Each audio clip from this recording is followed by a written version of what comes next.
Life horoscope spiritual நேயர்கள் அனைவருக்கும் வணக்கம்.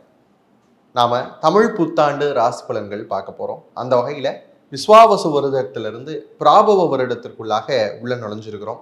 இப்போ தமிழ் வருட பிறப்பு அப்படின்னு சொன்னாலே இதை எப்படி தீர்மானிக்கிறாங்க அப்படின்னு பார்த்தீங்கன்னா, சூரியன் பயணிக்கக்கூடிய அந்த திசையை வச்சு தான் ஒவ்வொரு மாதமும் நாம் கணக்கிடுறோம்.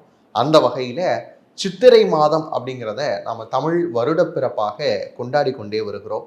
அது இடையில சில மாற்றங்கள் கொண்டு வந்தாலும் சித்திரை அப்படின்னு சொல்றது ஆரிய மாயையினால் வந்தது அப்படின்னு சொல்லி சில தமிழ் அறிஞர்கள் எல்லாம் சொல்லியிருந்தாலும் கூட சூரியனுடைய நகர்வுகள் வைத்து பார்க்கும்போது சித்திரை தான் தமிழ் வருட பிறப்பாக கொண்டாடப்படுது. அதுல 60 ஆண்டுகள் நமக்கு சொல்லி வச்சிருக்கிறாங்க தமிழ் வருட பிறப்புல. இந்த 60 ஆண்டுகள் என்ன அப்படின்னு பாக்குறப்ப ஒவ்வொரு ஆண்டிற்கும் ஒவ்வொரு வடமொழி பெயர்கள் இருக்கு. எல்லாரும் என்ன கேட்குறாங்க அப்படின்னா, தமிழ் வருட பிறப்புன்னு சொல்றீங்களே, ஆனா வடமொழி பெயர் அதாவது சான்ஸ்கிரிட் வெர்ஷன்ல இருக்கே அப்படின்னு சொல்லி நிறைய நபர்கள் கேள்வி கேட்கவும் செய்வாங்க. எல்லாருக்குமே நமக்கு என்ன இருந்திருக்கு அப்படின்னு பார்த்தீங்கன்னா, தமிழ் பெயர்களும் இருந்திருக்கு. இப்போ இந்த பராபவ வருடம் அப்படின்னு சொல்றதுக்கு தமிழ் பெயர் என்ன அப்படின்னு பார்த்தீங்கன்னா, அருத்தோற்றம் அப்படிங்கிற பெயர். பொதுவாகவே அருள் அப்படின்னு சொன்னாலே நமக்கு எல்லாருக்குமே தேவைப்படக்கூடிய விஷயம். வள்ளுவர் கூட ரொம்ப அழகா சொல்லுவாரு, பொருளில்லார்க்கு இவ்வுலகம் இல்லை, அருள் இல்லாருக்கு அவ்வுலகம் இல்லை அப்படின்னு சொல்லுவாங்க. இப்ப வள்ளுவர் சொல்லி வச்சிருக்கக்கூடிய குறள்ல இருந்து எடுத்து பார்த்தாலுமே அருள் அப்படின்னு சொல்லக்கூடிய பிளெஸ்ஸிங்ஸ் அப்படிங்கிறது எல்லாருக்குமே தேவைப்படும். அப்படியான ஒரு தமிழ் வருடமாகத்தான் இந்த பராபவ வருடம் இருக்க போகுது அப்படின்னு பார்க்கலாம். இந்த அருட்தோற்றம் எதுக்கெல்லாம் அருள் அப்படின்னு பார்க்குறப்ப முக்கியமா விவசாயத்திற்கான அருள் அப்படின்னு எடுத்துக்கலாம். ஏன் அப்படின்னா இந்த பராபவ வருடம் விவசாயத்திற்கு செழிப்பான வருடமாக கொண்டாடப்படுது. முக்கியமா பார்த்தீங்க அப்படின்னா மழையினுடைய சுழற்சி ரொம்ப நல்லா இருக்கும் அப்படிங்கிறதுனால ரெயின்ஃபால் நிறைய இருக்கும் அப்படிங்கிறது எதிர்பார்க்கப்படுது. அதனால பார்த்தீங்கன்னா அக்ரிகல்ச்சர் அடுத்த லெவலுக்கு போகும் அப்படிங்கிறத நம்பி இருந்தாங்க. கால்நடைகளுடைய பராமரிப்பில் மட்டும் கொஞ்சமா கவனம் தேவை அப்படிங்கிறத நம்முடைய பழம் பாடல்கள் வெண்பாக்கள் எல்லாமே சொல்லி வைக்கப்பட்டிருக்கு. அப்படிப்பட்ட ஒரு இனிமையான வருடம் தான் இந்த பராபவ வருடம். இதுல நிறைய விஷயங்கள்ல நம்ம எப்படி எடுத்துக்கணும் அப்படின்னா, இந்த பராபவ வருடத்தினுடைய குணத்தை அறிஞ்சுக்கிறதுக்கு இப்போ ஒரு ராஜசபை இருக்குன்னு வச்சுக்கோங்க. ஒரு அரண்மனை, அந்த ராஜசபை இருக்கு அப்படின்னா அதுல ஒரு ராஜா இருப்பார்ல. இந்த வருடத்தினுடைய ராஜா யார் தெரியுமாங்க? குரு பகவான், மன்னவன், பொன்னவன், பிரகஸ்பதி அப்படின்னு சொல்லக்கூடிய குரு ராஜபீடத்துல இருக்கிறார். அப்ப எப்படியான ஒரு வருடமாக இது இருக்கும் அப்படிங்கறத நீங்க பாத்துக்கோங்க. சரி, ராஜா அவர் இருக்கிறார் அப்படின்னா ஒரு அமைச்சர் இருக்கணும்ல. ராஜாக்கு அப்பப்ப இதெல்லாம் செய்யுங்க அப்படின்னு சொல்றதுக்கு ஒரு அமைச்சர் இருப்பாங்க இல்லையா? அப்படிப்பட்ட அமைச்சர் இந்த தடவை யார் வருதா அப்படின்னு பாத்தீங்கன்னா, மனோகாரகன்னு சொல்லக்கூடிய சந்திரன் வரார். அப்ப என்ன பண்ணுவாரு? அவரே மேகாதிபதியாகவும் வரார். மேக அதிபதி, அப்ப மழை பொழிவையும் கொடுப்பார். அதே நேரத்துல பாத்தீங்க அப்படின்னா மக்கள் கிட்ட இருக்கக்கூடிய மனநிலை மாற்றங்களையும் கொடுப்பார் அப்படிங்கிறத பார்த்துக்கணும்.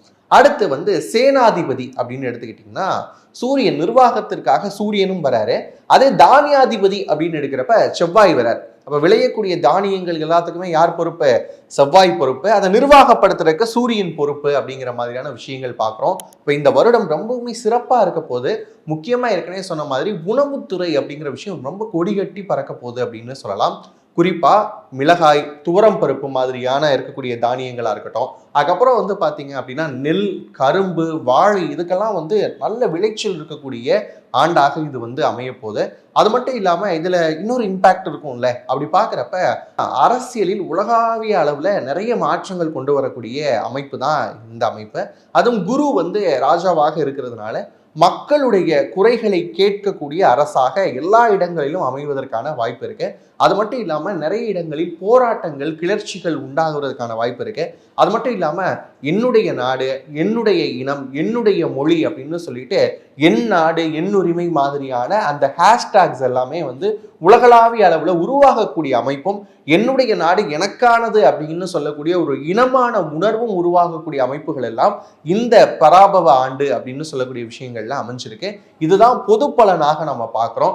இது இருந்தாலும் கூட ஒரு ராசிக்கும் என்னங்க, என் ராசிக்கு நல்லா இருக்குமா அப்படிங்கிற எதிர்பார்ப்பு தான் எல்லாருக்குள்ளயுமே இருக்கும். அந்த வகையில மேஷத்துல இருந்து மீனம் வரைக்கும் இருக்கக்கூடிய நபர்களுக்கு எப்படி இருக்க போகுது இந்த பராபவ ஆண்டு அப்படிங்கிறத பார்க்க போறோம்.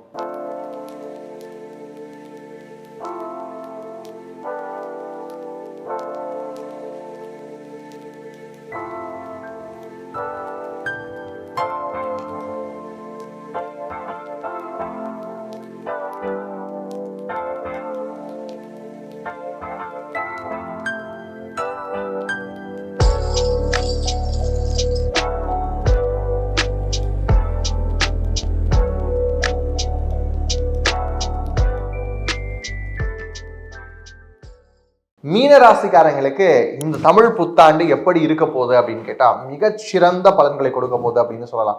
ஏன் சார் ஒரு பக்கம் 7:30 ஆரம்பிச்சிருச்சு அப்படின்னு நாங்கெல்லாம் பயத்துல இருக்கிறோமே அப்படின்னு சொல்லக்கூடிய மீனராசிக்காரங்களுக்கு அந்த பயம்லாம் இருக்க வேணாம். 7.5 சனி நடந்துகிட்டு இருந்தாலும் கூட உங்களுடைய ராசிநாதன் உங்களை காப்பாற்ற போறாரு. இங்க வராருங்க, கடகத்துக்கு வராரு. 5ஆம் இடம் பஞ்சமஸ்தானம் அப்படிங்கிற விஷயம் எங்க போது ஒரு பக்கம் இத்தனை நாள் வரைக்கும் செய்திருக்கக்கூடிய தெய்வ வழிபாடுகள் எதுவுமே எனக்கு சரியா வரல, எந்த தெய்வமும் என்னை ஏறிட்டு பார்க்கல அப்படின்னு சொன்னா இப்ப இந்த காலகட்டத்தில் எல்லா தெய்வமும் உங்களை தான் பார்க்க போறாங்க. அப்ப எவ்வளவு பெரிய பிளெஸ்ஸிங்ஸ்குள்ளாக நீங்க வரப்போறீங்க அப்படிங்கிற பாருங்க. உங்களுடைய பூர்வ புண்ணியம் அப்படிங்கிற விஷயம் ஆக்டிவேட் ஆக போது உங்களுடைய முன்னோர்கள் செய்திருக்கக்கூடிய அத்தனை புண்ணியத்தையும் குரு உங்களுக்கு கொடுக்க போறாரு. இதுக்கு மேல என்னங்க வேணும்? அந்த அளவுக்கு சிறப்பா இருக்க போறீங்க. அதுக்கப்புறம் வந்து பாத்தீங்க அப்படின்னா என்னதான் சனி பகவான் உங்களுடைய ராசியிலே இருந்தாலும் கூட அவர் என்ன செய்வார்? நிறைய உழைக்க வைப்பார். உழைப்பு அப்படிங்கிறது என்னைக்குமே உயர்வு தரும். அப்ப அந்த விஷயத்தை மட்டும் புரிஞ்சுக்கோங்க. நிறைய மீனராசிக்காரங்க உடற்பயிற்சி மாதிரியான விஷயங்கள்ல ஈடுபட்டீங்க அப்படின்னு சொன்னா இன்னும் சிறப்பா இருக்கும். 6ல் இருக்கக்கூடிய கேது என்ன பண்ணுவார் அப்படின்னா உங்களுடைய வாழ்க்கையை அடுத்த கட்டத்துக்கு ஒரு டைமென்ஷனுக்குள்ள கொண்டு போவார். இது நாள் வரைக்கும் நீங்க அப்பெல்லாம் யோசிச்சிருக்க மாட்டீங்க. ஏன் நான் இது நாள் வரைக்கும் இப்படி அடிமையா கிடக்குறேன், நான் ஒரு மாதிரி எந்த ஒரு சூழல்லையும் ஒட்டியும் ஒட்டாம இருக்கிறேனே அப்படிங்கிற எண்ணத்தெல்லாம் கொடுத்துட்டு நீங்க யார் அப்படிங்கிறத உணர வைக்கிறது கேதுவுடைய பொறுப்பா இருக்கும். அப்புறம் ராகு பாருங்க 12ல் இருக்கிறாரு, செலவு தானே கொடுக்குறாரு அப்படின்னு கவலைப்படுறீங்க.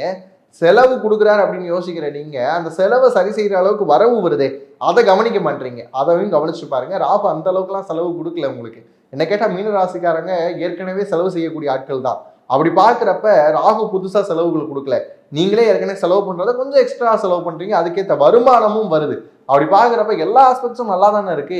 இங்கிட்டு பார்க்குறப்ப திருமணம் அப்படின்னு எடுத்துக்கிட்டிங்கன்னா அதுவும் சூப்பராக இருக்க போது உங்களுடைய ராசிநாதனுடைய கருணையினால எல்லா தெய்வத்தினுடைய அனுகிரகத்தினால திருமணம் அப்படிங்கிற அமைப்பு உருவாக போது இதனால் வரைக்கும் திருமணம் சார்ந்த முயற்சிகள் தடைபட்டு இருந்தாலும் கூட அதெல்லாம் சரியா வருவதற்கான வாய்ப்பு இருக்கு. அது மட்டும் இல்லாம பூர்வீக சொத்துல ஏதேனும் வில்லங்கம் இருந்தது அப்படின்னு சொன்னாலும் நீதிமன்றத்தினுடைய பிடியில ஒரு வம்பும் வழக்கும் வந்து இதனால் வரைக்கும் நிலுவையில் இருக்கு அப்படின்னு சொன்னாலும் அதெல்லாம் குருவினுடைய அருளால வந்து பாத்தீங்கன்னா சரியாக உங்களுக்கு சாதகமாக வருவதற்கான வாய்ப்புகள் நிறைய இருக்கு அப்படிங்கிறத பார்க்குறோம்.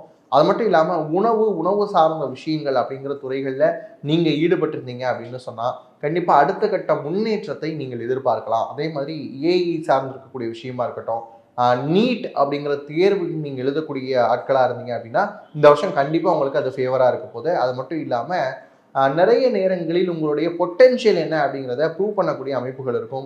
போட்டித் தேர்வுகள் அதுவும் வந்து அரசு நடத்தக்கூடிய போட்டித் தேர்வுகளில் கண்டிப்பாக வெற்றி பெறுவதற்கான வாய்ப்புகள் இருக்குது. அரசாங்க உத்தியோகம் கிடைப்பதற்கான வாய்ப்பு இருக்குது.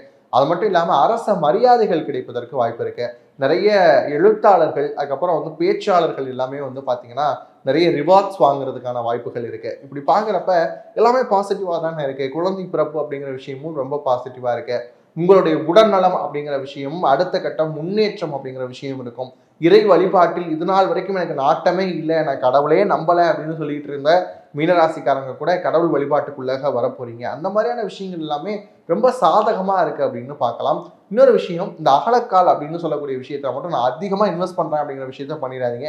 என்ன இருந்தாலும் 7.5 சனி நடந்துட்டு இருக்கு அப்படிங்கிற விஷயத்த மட்டும் கவனத்துல வைங்க. இந்த இன்வெஸ்ட்மெண்ட் செக்டார்ல மட்டும் நீங்க ரொம்ப கவனமா இருந்துட்டீங்கன்னா சூப்பரா இருக்கு.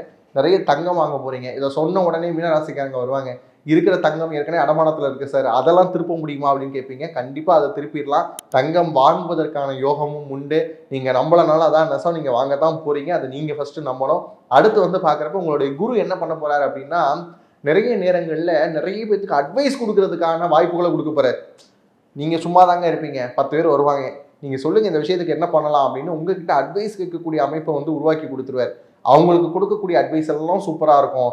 அது அவங்களுடைய லைஃபுக்கு எக்ஸலண்ட்டாக இருக்கும். ஆனால் நீங்கள் உங்களுடைய லைஃபுக்கு ஏதேனும் ஒரு முடிவு எடுக்கணும் அப்படின்னா 1க்கு 3 தடவை யோசிச்சுக்கிறது நல்ல விஷயம். ஏன்னா மீன ராசிக்காரங்களுக்கு வந்து இப்போ இருக்கக்கூடிய சூழல் கொஞ்சம் குழப்பத்தை ஏற்படுத்தக்கூடிய சூழலாகவும் இருந்தாலும் 1க்கு 2 முறை யோசிங்க. நிறைய மெடிடேஷன் பண்ணுங்க, நிறைய இறை வழிபாட்டுக்குள்ளே வாங்க, ரொம்ப சூப்பராக இருக்க போகிறீங்க. அதுக்கப்புறம் வந்து பெண்கள் இருக்கீங்கல்ல, இந்த சமையல் சார்ந்த விஷயங்கள் ஏதேனும் பண்ணுறீங்க அப்படின்னா அதில் கொஞ்சம் ஆர்வத்தோட அக்கறையோடு செய்யுங்க.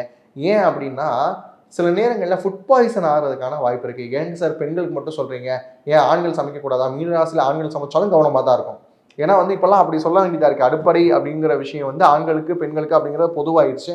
அப்படி இருக்கிறப்ப யார் சமைச்சாலும் மீனராசியில் சமைச்சிங்க அப்படின்னா மூடி போட்டு மூடி வச்சிருங்க.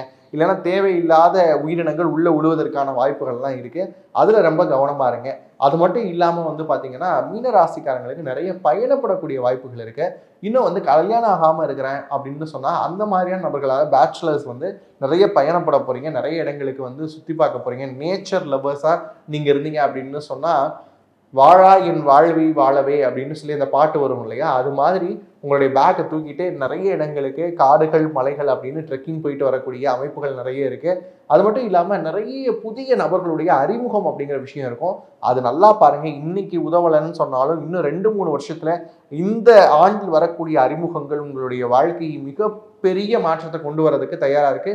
குறிச்சு வச்சுக்கோங்க. இந்த விஷயத்துல ரொம்பவுமே கவனமா யார் பழகுறோம் அப்படிங்கிற விஷயத்த பாருங்க. நிறைய ஸ்ட்ரேஞ்சர்ஸ் வருவாங்க. நிறைய ஸ்ட்ரேஞ்சர்ஸ் உடைய சப்போர்ட் கிடைக்க போது. அதே மாதிரி மாற்று மதத்தினர், மாற்று மொழியினர் அவங்களால நிறைய ஆதாயம் வருவதற்கான வாய்ப்புகள் எல்லாமே மீனத்துக்கு அருமையா இருக்கு. இருந்தாலும் வழிபாடு சொல்லுங்க சார், எப்படி இது இன்னும் கொஞ்சம் ரெக்டிஃபை பண்ணிக்கிறது அப்படின்னு கேட்டா, மீன ராசிக்காரர்கள் செய்ய வேண்டிய வழிபாடு அப்படின்னு பாக்குறப்ப, மீனராசிக்காரங்க உங்களுடைய வாழ்க்கையை மாற்றுவதற்கான ஒரு வழிபாடு அப்படின்னு பார்த்தீங்கன்னா, 6ல் இருக்கக்கூடிய கேது சில சுணக்கங்களை கொடுக்கறதுனால விநாயகர் வழிபாடு செஞ்சீங்க அப்படின்னா இன்னும் சிறப்பாக இருக்கும். முடிந்தவர்கள் பிள்ளையார்பட்டி போயிட்டு வாங்க. அது மட்டும் இல்லாம கேது அப்படின்னு சொல்லக்கூடிய கிரகம் உங்களுக்கு நிறைய அன்ஃபேவரா கொடுக்குற மாதிரியான விஷயங்கள் இருந்ததுன்னு சொன்னா விநாயகர் அகவல் படிங்க. ஔவையார் பாடி இருக்கக்கூடிய விநாயகர் அகவல் சீத கலப செந்தாமரை பூம் அப்படின்னு ஆரம்பிக்கும். அந்த பாட்டை வந்து பாட ஆரம்பிங்க. 92 வரிகள் கிட்ட தான் இருக்கும். அதை வந்து நீங்க பாட வாழ்க்கையில் ஏற்றம் வரும். அருகில் இருக்கக்கூடிய விநாயகர் கோயிலுக்கு சங்கடகர சதுர்த்தி என்று சென்று வழிபட்டீங்க அப்படின்னு சொன்னா நிச்சயமாக வாழ்க்கையில் அடுத்த கட்ட முன்னேற்றம் இருக்கும். வாழ்த்துக்கள். இதுவரைக்கும் பார்த்தது எல்லாமே வந்து பாத்தீங்கன்னா பொது பலன்கள் தான்.